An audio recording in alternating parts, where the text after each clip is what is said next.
Hello, my dear friends. How are you? Again, on Europe's constitutional future, in memory of Rainer Arnold. Rainer and I had been good friends since the last century, and our friendship grew up from Congress to Congress, from meeting to meeting. We met at least 3 times a year in Aix-en-Provence at beginning of September, where we were both national rapporteurs for our countries. In January or February, at any congress he organized and which he invited me, and in the second semester in Lisbon, where he taught an intensive course at my invitation. Professor Rainer Arnold was an excellent professor and researcher, a brilliant lecturer, a great conversationalist, and, on top of everything, an excellent friend. Although neither Professor Arnold nor his university were members of ELPIS, he was nevertheless always a great enthusiast of the ELPIS Law Review and was a regular contributor to most of its issues. Hence the decision of the review's director and the editorial board to dedicate this volume to his memory. I would also add that the best way to honor Rainer was to talk about Europe, European law, constitutional law, and women and human rights, which were the things that he loved most, which is precisely what the other colleagues that contribute to this volume are doing until now, and I intend to do it from now on. Dear Rainer, we'll miss you. The war in Europe.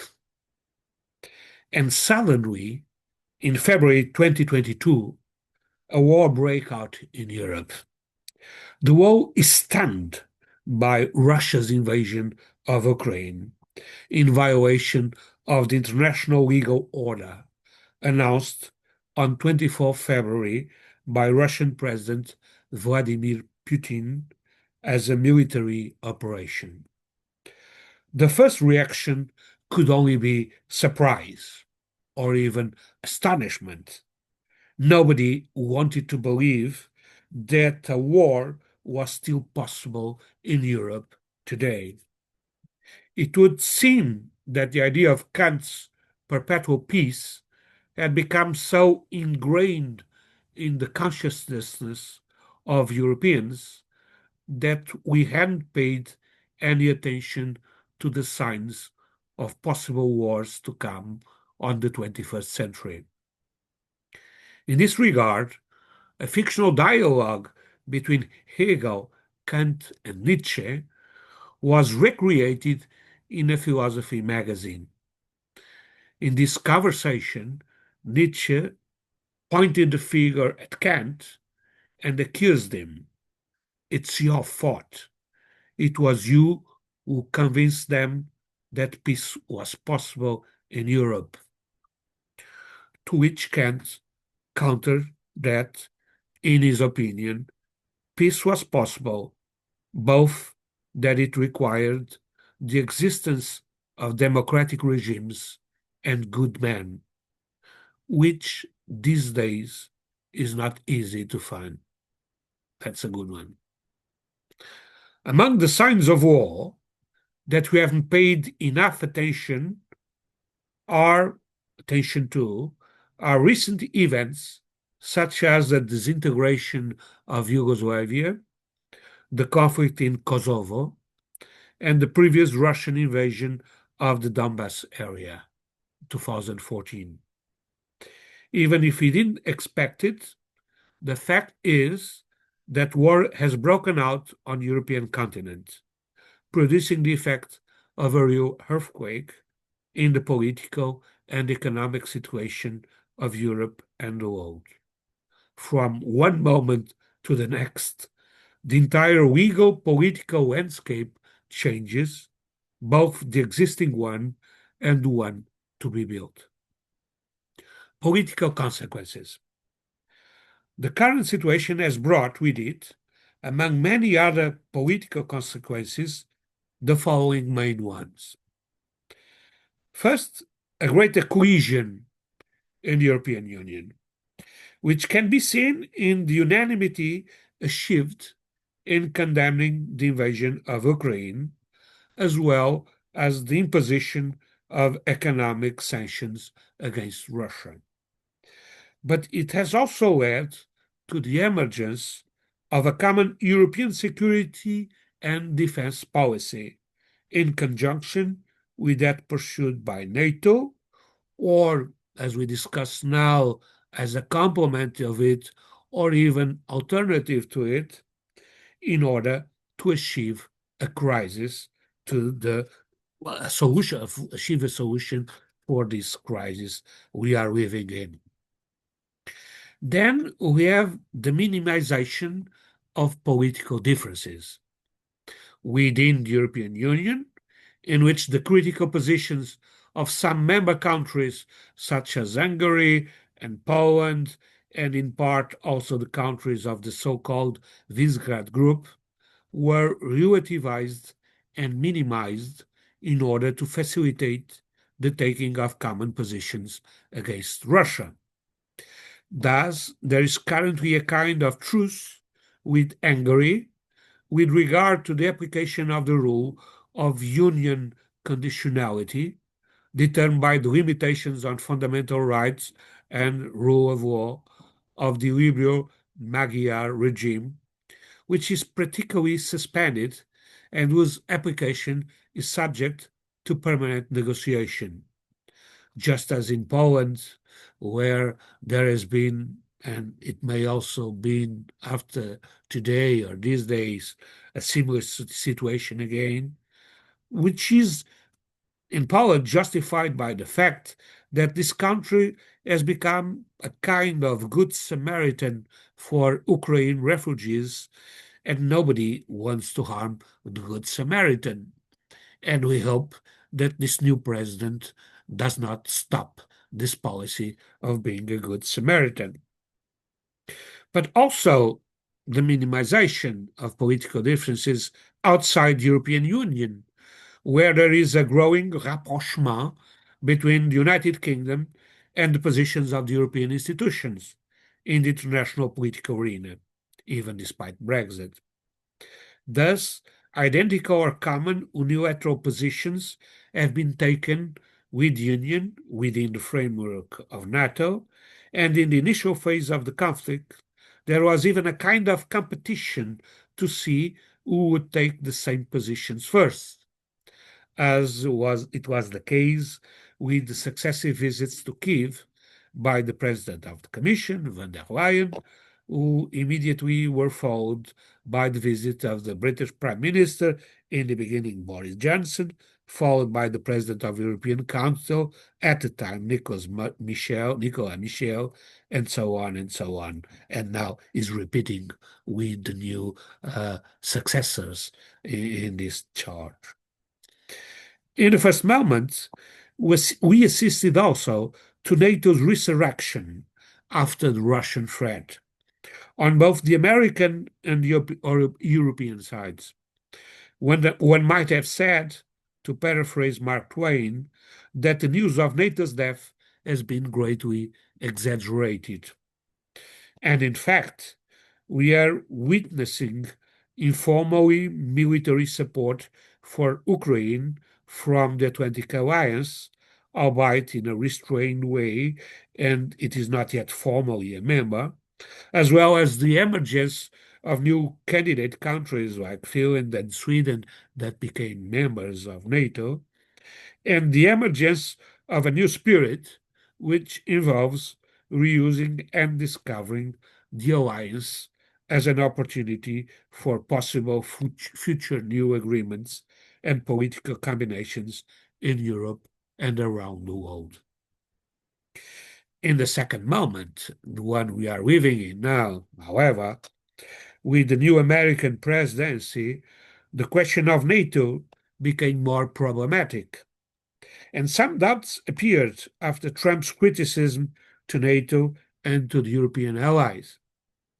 And if there is no doubt that Europe must have a joint defense policy, the discussion is open if that should be done only through NATO, as nowadays, or complementary to NATO, and even in an alternative way to one of NATO. But the war was further emphasized the long simmering rise of populism inside and outside the EU. In Europe, radical populists are winning elections and taking power. In Hungary, in Poland, before then, the government was taken by Tusk. Now, 2 days ago, a president from the PiS was already voted and won the election. We have Slovenia, we have Austria, we have even Italy, and this means that these radical populists are gaining power. But in other countries, we have political scares in successive elections that until now did not become to a drama, but it can happen in Germany, in France, in Spain, and even in Portugal.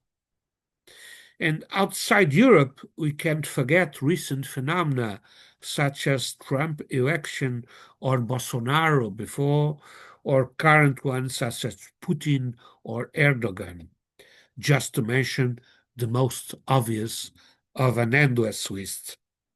This only exacerbates the latent problem, a kind of elephant in the room of the risks all this poses to the very foundations of democracy and the rule of law. Economic consequences. In short term, we have the main following economic consequences that should be considered. A situation of generalized economic crisis resulting from a combination of multiple causes, such as the international economic effects of the sanctions imposed against Russia by the European Union or other European countries, Western countries. The internal American policy nowadays on commerce and trade, creating the hell on international trade. The rising inflation, which is, as already suspected, may be combined with stagnation, possibly giving rise to the reappearance of the stagflation monster.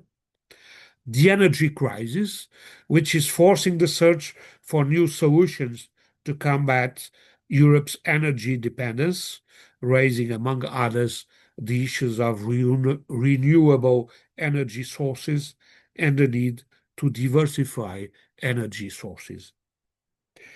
Problems in the implementation of the European plans, which had been created to resolve the crisis caused by the pandemic, and which are now also facing a worsening crisis due to the war situation. As a result, the monetary amounts of the recovery and the resilient plans are insufficient to meet the new needs, as well as having been calculated for prices without inflation. This will force, and already forced, the pre-existing plans to be readapted and restructured. And then the creation of a new sustainable economic and social reconstruction plans, plans more open and flexible in order to fight against the economical and monetary crisis that exists nowadays. But we have also possible medium and long-term solutions, like rethinking and adapting the plans to the new circumstances, namely by extending the current ones and creating new objectives, making even more comprehensive, as well as increasing the financial amounts earmarked for their implementation. The creation a new generation of development plans uh, with new and different objectives specifically designed to deal with the problems of the conflicts of the war and the post-war period, accompanied by a very high volume of financial mechanisms to cope with the new demands. And then we need the recreation of internal and external security, which is one of the oldest state tasks, but is once again of paramount importance with the outbreak of war in Europe following the Russian invasion of Ukraine.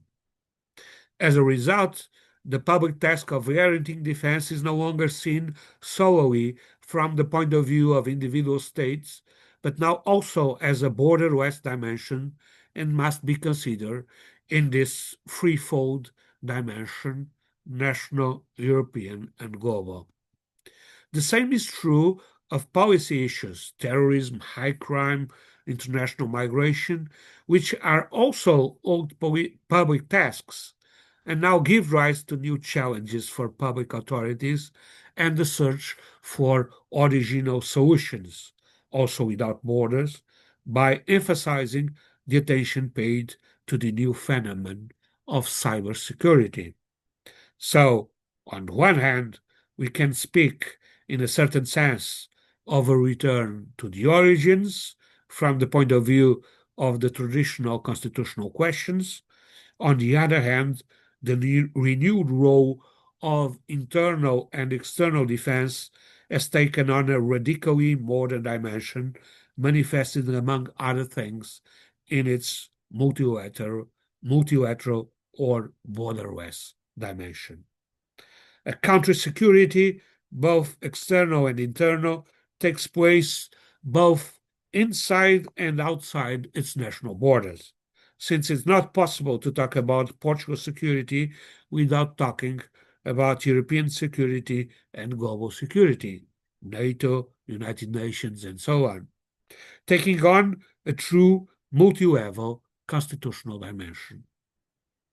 New current constitutional and administrative questions have thus arisen, discussed above all at the level of European constitutionalism, such as whether there is a place for NATO in national constitutions and in the European Material Constitution of Europe.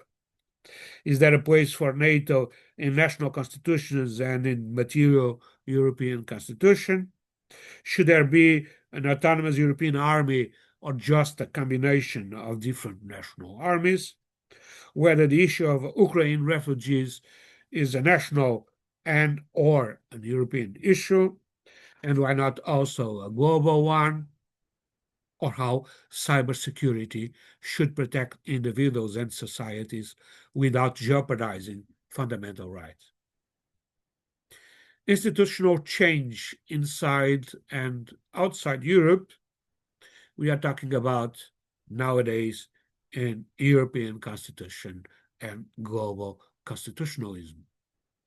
Because, as you know, in our point of view, there are constitutional phenomena in the international arena in the field of human rights, because those human rights are immediately applicable, and there are courts that have the task of applying those rules against the states, even the states that are violating those rules.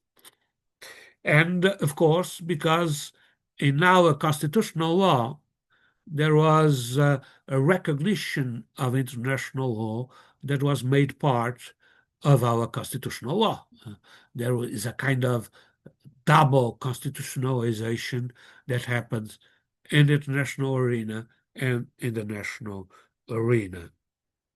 And when we talk about EU, where there is also a law system that is European and that applies directly to all the member countries, that means that in Europe, we have, and we can talk about, a material constitutional, a constitution that deals with the matters of separation of powers and the protection of human rights in the Treaty of Lisbon and in the Charter of Fundamental Rights of the European Union.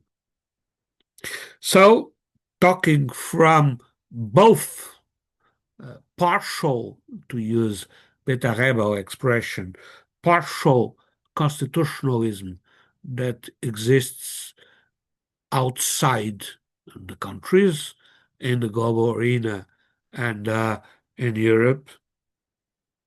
I believe that nowadays we need a new roadmap for global institutions as well as changes to their traditional functioning.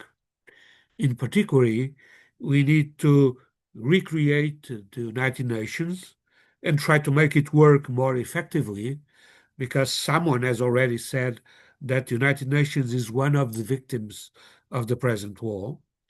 And in fact, much needs to be rethought, from the question of the relationship and competence of the bodies to their composition, especially with regard to the need to enlarge it and renew the member countries of the Security Council, making it more representative of the current world situation, for instance, by including the European Union, Brazil, and India, among other alternatives. The need to reinvent NATO to meet today's new global war challenges, in particular by strengthening the military participation of all members in a military defense and making the mechanisms for each country's contributions to its common defense effort more effective. On the other way around, creating a European defense policy that can be considered as complementary and even as alternative to the NATO's way. And then we need to create an economic institution or some kind of agreement between the EU and the UK in order to increase economic, political, and military cooperation beyond exit. In fact, it is imperative to combine an increasingly strong and cohesive European Union with another broader dimension of the European continent, distinct but with common values that can go beyond it. In a nutshell, it would be necessary to reconstitute or create more and better multilateral instruments and institutions of all kinds to deal with the new circumstances in which we live. But what about the European Constitution? Is there a future for it?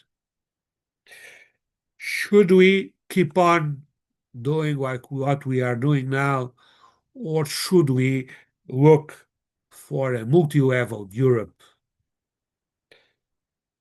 Looking at the current situation, there are at least three possible post-Brexit scenarios for Europe. The first one is the breakup of the European Union after Brexit and after war and all these complications, the election of the new American administration and so on. This scenario, which was once very feared or very desired, depending on the outlook favorable or unfavorable to Europeanism, seems to have been completely removed apart today. This is not only because of the continuity and the stability of the European Union's institutions, but above all because the adverse circumstances have contributed to creating a new lease of life for the day-to-day functioning of the European ideal. The second choice is the idea to maintain the current status quo in a logic of continuity without any plans or objectives for the future.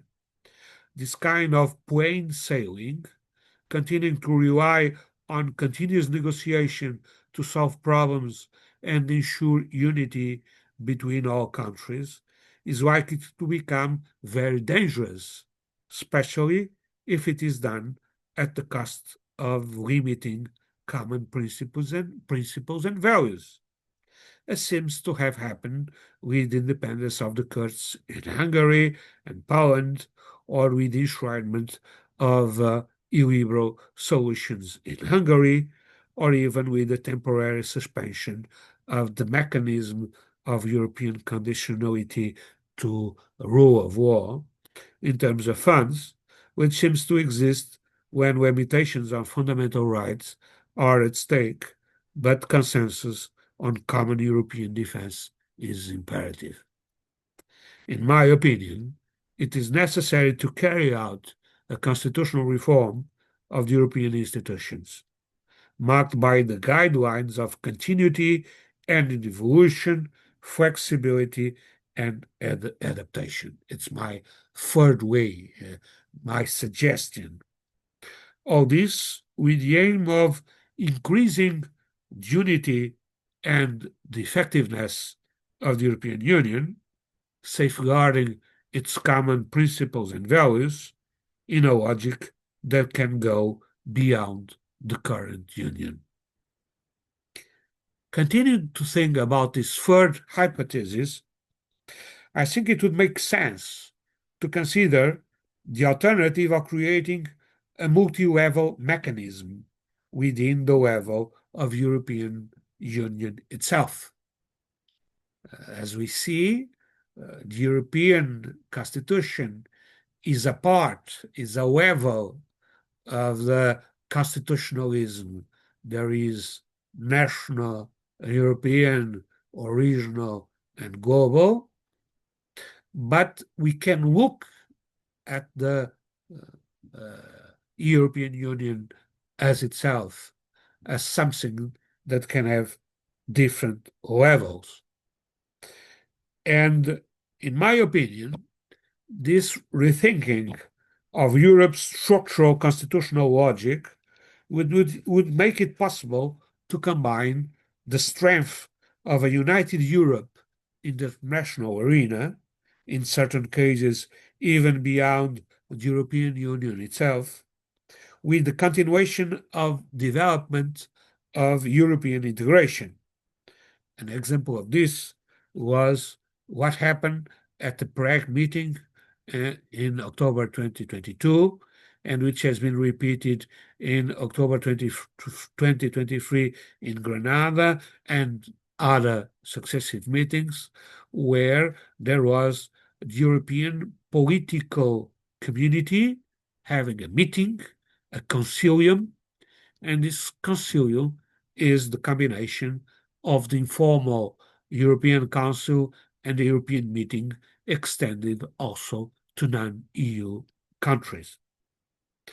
Thus, taking into account the current situation, I think it would be advisable to have three different levels stabilized and constitutionalized of European organization that could coexist simultaneously, namely level one, European Union, the first and the most important level of the year. At this level, equivalent to what exists today, the European Union should continue to develop and increase common policies. This level is open to all states that want to follow this joint path, but only to them. To them. Those who don't want it should not be here. The aim of this level is to maintain and develop the European Union with a view to evolution in continuity. All countries that so wish can and should continue to belong to this level. But at the same time, we should have a level two, a second level, the European market.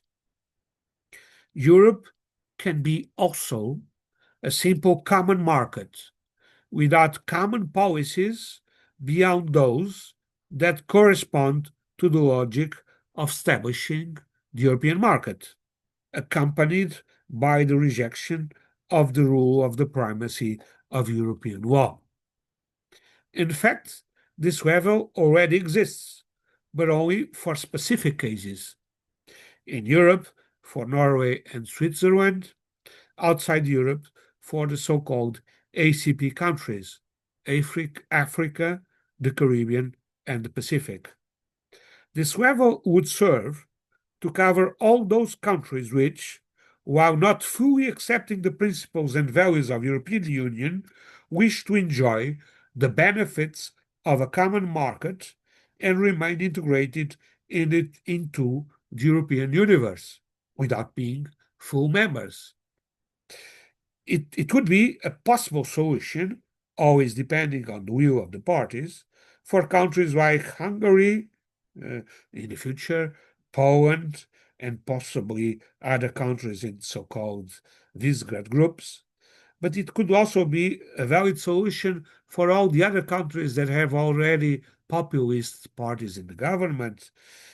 For Italy, for instance, even if Italy is doing well, uh, uh, in spite of the declarations, the actions of the government are being correct and are being according to the EU, but we never know what can happen in the future. But we can also look at Slovenia, Romania, and the problems that we are having nowadays also in Germany, French, Portugal, and France may think as that can be invisible, even if we don't want that happens, and we hope that will not ever happen. So if you want to take a step back from the path of the pioneering states of the European Union, but it's possible for some countries to stay together and connected, still connected with the EU. And that could be also a solution for the United Kingdom if they don't want to be completely integrated, but if they want to have just a common market as they already have with Irish and the Republic of Irish and the part of Ireland that is in the United Kingdom. And the third level is European cooperation or political European community. And that means that Europe can be also seen and can also be an area of minimum political and economic cooperation or collaboration with the aim of unifying political positions in the European area, as well as concluding specific one-off economic agreements. Here, it would be enough to institutionalize and to constitutionalize the model followed at meetings of the European political community, like the ones in Prague and Granada. And for that now, possible candidates for this level, we can think of the United Kingdom, if it did not prefer to go up to level 2 first. We can consider Turkey, we can consider Ukraine, still during the war period. But this level would also be extended, at least occasionally, to other Western non-European countries, such as the United States of America, Canada, Japan, South Korea, and others. The solution to the creation of these three levels could involve either the conclusion of new constitutional treaties or the reform and adaptation of the existing ones, with the cooperation of all the European bodies, and possible also by bringing together the Council of Europe, as well as all the bodies of the countries involved in this constituent procedure. Towards a multi-level Europe, this is a hypothesis that I would like to discuss here, but the answers would have to be open to the future which nobody knows what it will be like. It's time to finish. I do so by recalling the old proverb from Central Europe, which says that it's on the eve of the end of the world that we have to keep planting apple trees. Let's do it. Let's plant apple trees. Let's keep planting apple trees. And now, to finish this article in memory of Rainer Arnold, I have found in my computers some of his photos at the law faculty of the University of Lisbon, and that I want to show you as a memory of the presence of this true professor of our law faculty of the University of Lisbon that was and always will be Rainer Arnold.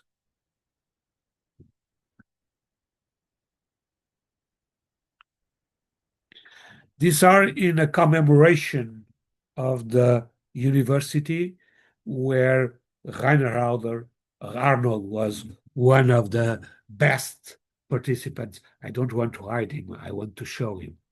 So let me see. Now it's the other way around. And to finish,